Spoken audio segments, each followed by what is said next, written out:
Olá, seja bem-vindo a mais um Cultura Açores. No programa de hoje vamos abordar uma temática literária que está a dar os seus primeiros passos de investigação. O humor na literatura açoriana, agora reunido em antologia, que foi iniciada por Helena Cristelo. O livro sai agora e foi prefaciado por Aníbal Pires. Vamos conhecer o humor na literatura açoriana. Caiu nas mãos por acaso e por um acaso, digamos, algo triste. A Helena Cristelo tinha iniciado este trabalho, foi desafiada pela Onésimo Teotónio de Almeida quando foi em junho, penso eu, de 2022, sobre o humor na literatura açoriana. Ela aceitou, entretanto eu já lhe tinha feito o prefácio para um dos livros dela.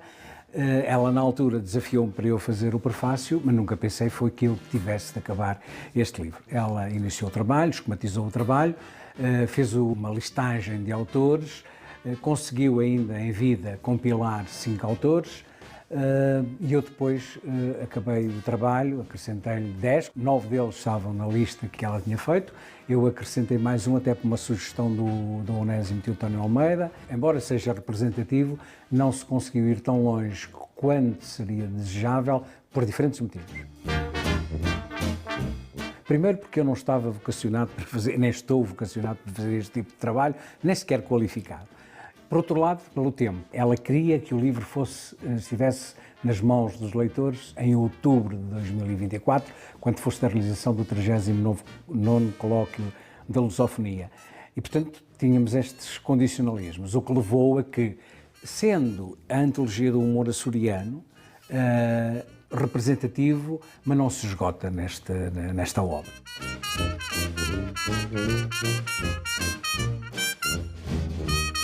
Ficaram muitos autores de fora, designadamente mulheres. Aliás, este livro aqui tem algum desequilíbrio em termos de género. Em 15 só tem uma mulher representada e sabemos que há muitas escritoras açorianas que, não fazendo do humor, digamos, o seu principal pilar, mas de qualquer forma, naquilo que produzem, utilizam o humor para reforçar ou para caricaturar personagens ou espaços, enfim, o que quer que seja.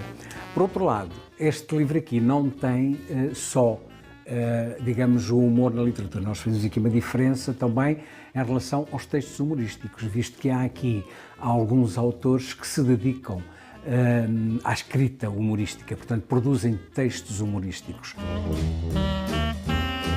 Alguém dizia, há relativamente pouco tempo, e o alguém dizia, penso que foi o Nuno Costa Santos, que dizia que em cada terceirense há um humorista. E talvez não seja de todo de afastar esta hipótese. Há aqui, de facto, uma questão que tem a ver com a terceira e tem a ver... Não é só com a terceira, mas já que estamos aqui nesta geografia, pois que seja a terceira. Há aqui uma questão que tem a ver, por exemplo, há uma coisa que é inigualável nos Açores, que são os bailinhos, não é? Os bailinhos na terceira não são só, mas, portanto, essa forma, digamos, de teatro popular, não há qualquer semelhança em qualquer outra das ilhas açorianas. E, portanto, tem alguma coisa a ver com o humor, essa maneira de viver a vida, essa maneira de encarar a vida, de se colocar perante a vida, como têm os terceirenses.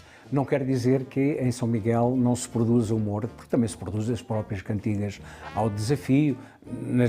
Na terceira não é só os bailinhos, temos as velhas. Depois, a própria literatura portuguesa, ao contrário da ideia e de alguma construção que foi sendo feita ao longo do tempo, muito nesta ideia de que a literatura é uma coisa erudita, portanto é uma coisa muito séria, não tem a ver com o humor, a ideia de que os portugueses e os açorianos que, digamos, que eram taciturnos, que eram sorumbáticos, mas a verdade é que tudo contraria isso, desde as cantigas de escárnio e mal-dizer até à atualidade, passando pela ironia e pelo sarcasmo de alguns dos nossos clássicos. E o desafio fica feito para que alguém possa dar continuidade a este trabalho, porque o humor na literatura açoriana vai muito para além daquilo que temos, destes 15 autores que aqui temos representados. O humor na literatura açoriana, no fundo, é todo um mundo novo e uma área que ainda carece de muito trabalho, de muita investigação. O nosso convidado desta edição do Cultura Açores é um dos integrantes desta antologia, eventualmente um dos melhores contadores de histórias que eu e muita gente já conhecemos, ilustre convidado deste programa, Onésimo Teotónio de Almeida, professor da Universidade de Brown e um açoriano convicto, nascido no Pico da Pedra, mas um açoriano. Obrigada por estar connosco. O que é que ainda falta fazer sobre o humor na literatura açoriana? Bom, eu sei que já falou sobre o que está feito e a antologia reúne um grupo considerável de autores açorianos e de textos de autores açorianos de humor, porque não se costuma pensar na literatura açoriana como um local ou um conjunto de obras onde haja humor. Aliás, acontece o mesmo com a literatura portuguesa, porque eu estive uma vez num programa de televisão com o Carlos Pinto Coelho e ele disse, era sobre a proposta de um livro que eu tinha publicado, um livro de crónicas que tinha muito humor, que não é esse, Onésimo, e o Carlos Pinto Coelho começou a conversa a dizer-me, mas a literatura portuguesa não tem assim nenhuma marca especial de humor, e eu respondi-lhe que não era bem assim. As cantigas de escárnio e maldizer desde o período medieval, Gil Vicente, por aí fora, Dom Francisco Manuel de Melo Bocage, e depois a geração de 70, essa de Queiroz, e depois no século XX uma quantidade de gente. A tradição é muito, muito grande. E aqui nos Açores também é. Não está nessa antologia, mas porque a Helena Cristelo não teve tempo de trabalhar. Eu encontrei-me com ela, fiz-lhe uma série de sugestões de autores e mesmo de textos específicos que ela poderia incluir, e não houve tempo de ela incluir, porque entretanto, infelizmente, faleceu, mas um dos grandes poetas humoristas do século XIX da literatura portuguesa é um açoriano que, do Faial, Garcia Monteiro, que foi para os Estados Unidos, fundou jornais em Boston e tem um livro chamado Rimas de Ironia Alegre, que é considerado o único livro de humor da poesia parnasiana portuguesa. E Rimas de Ironia Alegre, o R-I-A da Ria. E, portanto, quando, pelo menos o que eu saiba, talvez o mais antigo exemplo de autores açorianos que escrevem com humor. Mas depois, por aí fora, são muitos mesmo. Não está na antologia.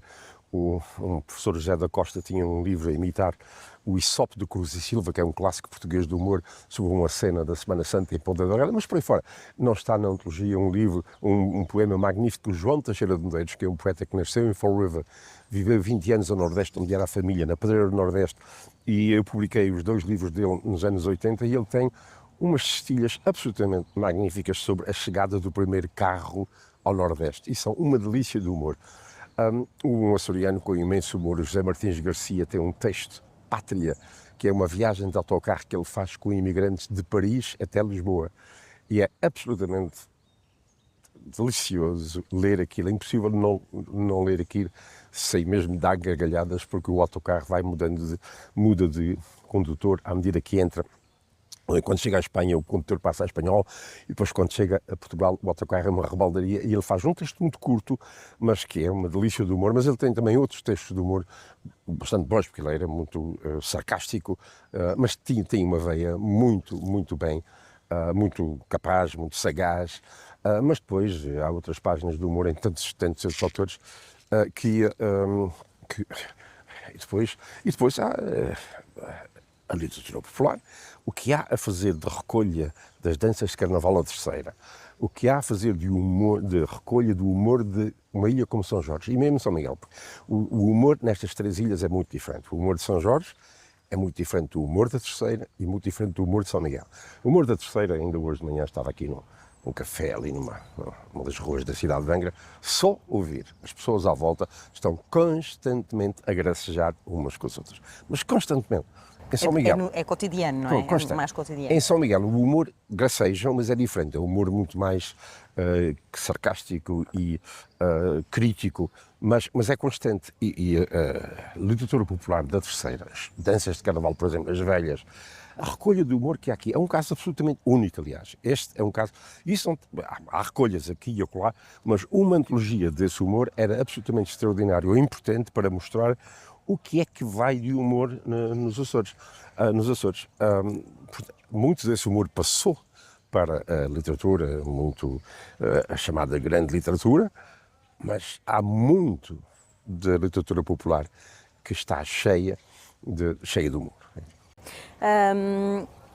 Humor tem também um capítulo cheio de humor no seu novo livro, que é uma espécie de regresso do escritor Onésimo Tintónio de Almeida. Estava aí a escondê-lo, mas mostre cá estes diálogos lusitanos. O que é que temos aqui nesta nova obra, que foi lançada, aliás, em setembro deste ano? Bem, são textos sobre vários temas, continuação de debates, de conversas que eu venho tendo com o público, o leitor, interessado em ensaios da cultura portuguesa. E uma delas é a questão do humor, que tem sido escamoteada, esquecida. E veio exatamente, foi uma vez eu tive que falar em Paris, num salão de humor, sobre uma reunião de gente que falava sobre o humor nos seus países. E pediram-me para falar sobre o humor em Portugal. E eu fiz um apanhado e fiz uma série de reflexões, elaborei uma série de reflexões que estão aqui contidas neste livro, são apenas um capítulo, porque de facto é uma grande tradição do humor, como eu disse, que já vinha das cantigas de mal-descarne e mal-dizer, da literatura medieval. Tem um capítulo sobre isso neste livro, mas o livro não é nem a contar histórias, embora lá conte uma história ou outra, nem é um livro sobre humor, é um livro com conversas com grandes autores portugueses, Virgílio Ferreira, Eduardo Lourenço, Natália Correia, Fernando Pessoa, etc., sobre temáticas, sobre temas que me interessam muito de há muitos anos, sobre os quais eu lecionei ao longo da vida e, portanto, esse livro é uma espécie de pot-pourri, um conjunto de conversas com essa gente sobre temática, alguns dos temas mais interessantes para mim, que têm sido abordados e debatidos por autores portugueses. Esse do humor é pouco debatido, é pouco conversado, mas eu tive sempre um interesse muito grande no humor. Vou colecionando, eu tenho um cancioneiro, uma antologia do humor açoriano do anedotário açoriano, que sempre que eu ouço uma piada nova, uma história nova açoriana, e elas são, como já disse, são diferentes de ilha para ilha, eu vou anotando, se calhar nunca vou escrever, mas tenho um interesse especial pela questão, pelo humor, pela história, pela filosofia do humor, mas também pelo humor como representação de uma determinada maneira de ser, de pensar e de viver. E estas ilhas dos Açores são todas muito, muito diferentes, todas. Têm muito em comum, obviamente tem o mar à volta e tem a terra e o verde e não sei o quê, mas depois as idiosincrasias que se manifestam clarissimamente na arquitetura. Eu passei-me aqui por Angra e a gente olha para isso, isto é completamente diferente de Santa Maria, isto é completamente diferente de São Miguel. E também a população de cada uma destas ilhas também tem marcas muito distintas e o humor, a poesia, mas o humor reflete essas idiosincrasias, essa maneira de ser muito, muito típicas do humor. Estou aqui no jardim, olho ali para aquela casa onde estava o tio Belo, que era guarda, e nós no seminário passávamos aqui e ele dizia-nos quadras, e uma delas, ele a picar malta do seminário, dizia assim: "Ó vida da minha vida, ó vida ao Loró Cascais, que os filhos dos sacerdotes chamam padrinhos aos pais." Então, lembrei-me disso agora, porque olhei para ali, para aquela casa, e aqui no Jardim Público, e lembrei-me dessa figura castiça dos anos 60, que tinha sempre a sua piada, a sua nota de humor, crítica e corrosivo, de picar, que é uma coisa muito típica da cultura popular terceirense, e saiu-me agora porque a memória eu ainda me lembro perfeitamente. Porque graças a Deus essa cabecinha consegue memorizar todas estas, são infindáveis estas histórias. Fui arquivando, mas ali a lembrar-me, estou a ver a figura dele, do tio Belo. Ó vida da minha vida, ó vida ao Loró Cascais, que os filhos dos sacerdotes chamam padrinhos aos pais. Onésimo, o que é que significou esta pausa na edição, na escrita dos seus livros? Não é pausa nenhuma, quer dizer, é pausa na medida em que não tinha um livro a ser publicado, mas eu não parou de escrever constantemente. A única coisa é que a editora estava à espera de um livro que está prometido, que é sobre a questão da modernidade, e eu vou adiando porque o livro vai crescendo e crescendo e crescendo, mas entretanto vou escrevendo outros textos que são parte de outros livros. Portanto, quando eu fizer esse outro que está anunciado para o ano que vem, eu vou reunir textos que, entretanto, fui escrevendo, porque eu não estou a fazer este e depois paro, quando acabar este faço o outro. Não, eu agora reuni neste um conjunto de textos que fazem sentido juntos. Mas estive a escrever outros textos que podiam ser reunidos e sair ao mesmo tempo 4 ou 5 livros ao mesmo tempo, escritos ao longo destes anos, porque felizmente ou infelizmente nunca me largam, estão sempre a pedir textos para aqui e para lá, de modo que eu estou constantemente a escrever para aqui e para lá. A questão depois é reunir estes textos, e podem ser textos sobre questões açorianas, podem ser textos literários, podem ser textos de filosofia, mas depois, quando é para publicar, ainda têm que sair em livros coerentes e, portanto, com mais ou menos organizados. Sim, sim. E, portanto, eu estive sempre a escrever, continuei sempre a escrever. Ainda hoje de manhã estive aqui a escrever e vou continuar a escrever porque tenho que mandar textos para aqui e para lá. Portanto, a questão é organizar um livro é uma coisa, escrever é outra coisa. Escrever é uma coisa normal, diária. Os latinos diziam nulla dia sine linea.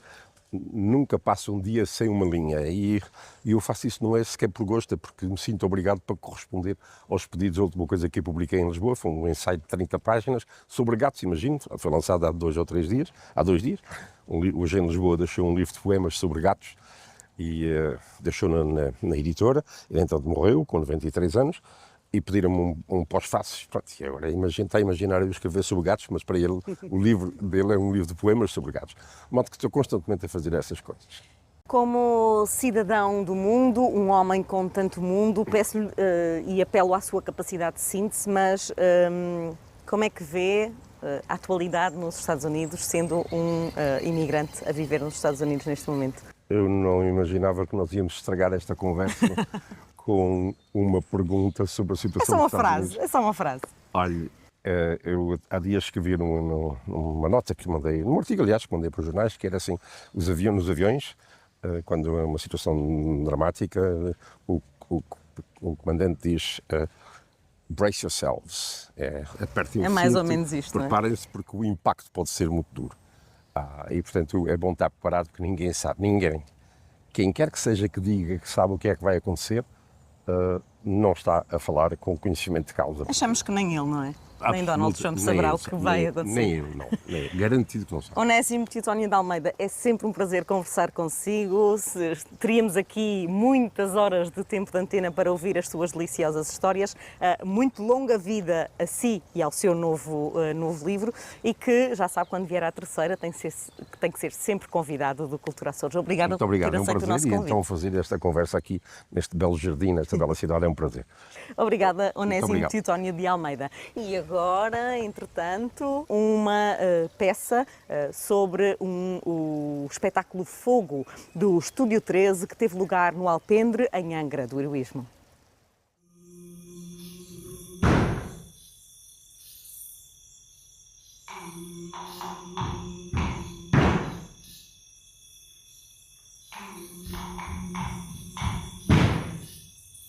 Nós começamos estes elementos através do espetáculo Água. Não estava previsto dar continuidade e ter estes restantes elementos, e por acaso é curioso porque foi aqui, quando viemos ao Alpendre com a Água, que uma das pessoas do público enviou-nos uma mensagem a perguntar a desafiar-nos e a perguntar quando é que nós íamos apresentar os próximos elementos. Isto ficou assim o bichinho na cabeça e nós achamos que fazia sentido dar continuidade, e então desafiamos os nossos restantes artistas a fazerem a terra, o fogo, e em princípio em 2025 está agendado a estreia do ar. E faz-nos sentido voltar onde já tivemos, porque as pessoas que já viram os outros elementos darem continuidade a este projeto. E sim, é nesta parceria com o Alpendre que sempre tão bem nos acolheu, e foi aqui também que nós começamos as nossas itinerâncias. Faz sentido voltar. E nós, quando iniciamos, Soubemos que tinha que ser um trabalho contínuo. Aprendemos primeiro com diferentes realidades, não é? Porque cada ilha tem a sua realidade, tem os seus públicos, tem as suas necessidades, e depois também com os diferentes espaços. Eu costumo dizer que nós, trabalhando com espaços, quer profissionais, quer amadores, nós crescemos todos uns com os outros e aprendemos todos muito uns com os outros, nunca desvalorizando ninguém, nem sendo superiores a ninguém, mas sempre em aprendizagem e valorizando o trabalho dos outros e crescendo em conjunto, porque a região é que fica a ganhar neste sentido. Há fogo! E não há fogo, há fogo. Desde pequena que sou fascinada pelo fogo. O fogo que ciranda e sarabanda, ciranda e sarabanda, ciranda e sarabanda. Portanto, como é um espetáculo a pensar para um público mais jovem, mais novo, primeiro temos que pensar quais os elementos que podem captar a atenção e qual a simbologia do fogo, porque o fogo normalmente, a nível geral, tem uma conotação muito negativa, o fogo destrói, não é? E isso é falado em palco, mas qual é o outro lado do fogo? Quais são as partes positivas do fogo? Quais são as metáforas por trás da palavra fogo? E pronto, e depois é um bocado brincar com isso, com o elemento que o homem descobriu, porque é o único elemento que foi o homem que descobriu, como é que ele surge, como é que ele dá alimento, não é? dá luz. E pronto, e depois é o fogo que temos dentro de nós e como é que podemos brincar com isso para que o público mais jovem possa entender. E eu corria pelo corredor fora e atirava-me aos braços dela. Normalmente há muita interação, muitas reações, muitos comentários. Houve uma vez que eu estava na parte de mexer a tinta e de pôr na cara, houve uma criança que disse: não bebas isso. Então, pronto, há sempre muita interação e isso acaba por dar alguma adrenalina depois em palco, perceber que o público está ligado comigo.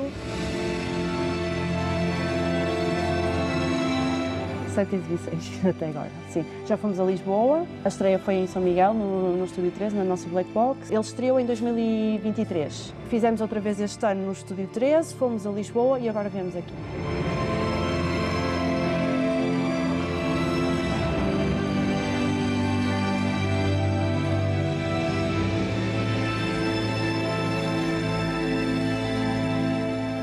Chama-se O Musiquinho, é uma associação cultural que faz um trabalho absolutamente delicioso com os mais novos de iniciação à música. E nós fomos testemunhar uma dessas sessões.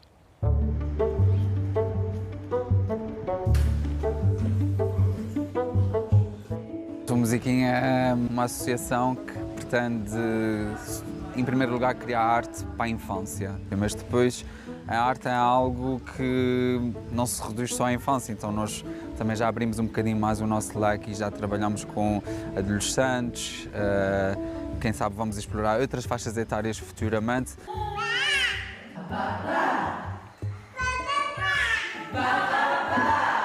A Musiquinho nasce oficialmente em março de 2017, embora ela traja alguma bagagem de alguns projetos antigos que depois foram assumidos pela Musiquinho e desde então, periodicamente, temos projetos em carteira, vamos desenvolvendo algumas atividades.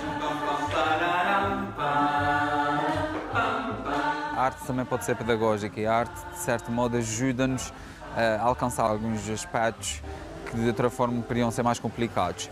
Então, a partir daí, nós criamos projetos artísticos que podem ser musicais, e esses musicais tratam de temas que queremos que sejam temas atuais e que temas que aquela faixa etária até aos 7, 8 anos possa entender melhor e que de certo modo fique qualquer coisa para que o futuro seja diferente. Estou-me a lembrar do último que nós fizemos, que era sobre as alterações climáticas, em que havia uma criança que era a salvação da humanidade, então teve que ir para outro planeta, descobrir um outro espaço, mas fica a moral da história realmente que temos que proteger o nosso planeta e esse foi o ponto-chave daquela peça. Há depois uma outra parte bastante mais pedagógica, que são as oficinas que nós desenvolvemos para famílias. Também achamos que há espaço e sempre que nós fazemos uma oficina para famílias temos depois sempre questões quando será a próxima, quando é que vamos fazer, quando é que não vamos fazer. E de certo modo nós tentamos agora, numa nova fase da gestão da associação, nós tentamos ser periódicos com esta atividade. Boa tarde, como estão? Estamos a tentar preparar um projeto itinerante que visite as escolas, que seja fácil de executar em diferentes espaços sem grandes necessidades técnicas e que aborde, de certo modo, a história dos Açores. Depois nós temos alguns projetos internacionais também que estão a concurso para desenvolver, mas desta feita para outra faixa etária. Eu, na minha vida profissional, lido com adolescentes e, de certo modo, eles passam por uma fase em que todos querem ser cantores ou todos querem ser atores e, de certo modo, proporcionar-lhes a possibilidade de participar em projetos artísticos, primeiro desafia-os. Depois interessa-lhes estar em palco, interessa-lhes experimentar outras formas de comunicação, outras formas de lidar com problemas. Portanto, eu pessoalmente acredito que é uma excelente forma de pensar, de perceber o espaço de cada um.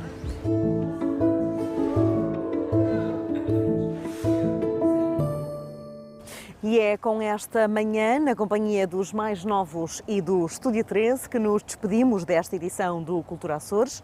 Poderá rever este e outros programas em acores.rtp.pt ou em RTP Play. Até para a semana.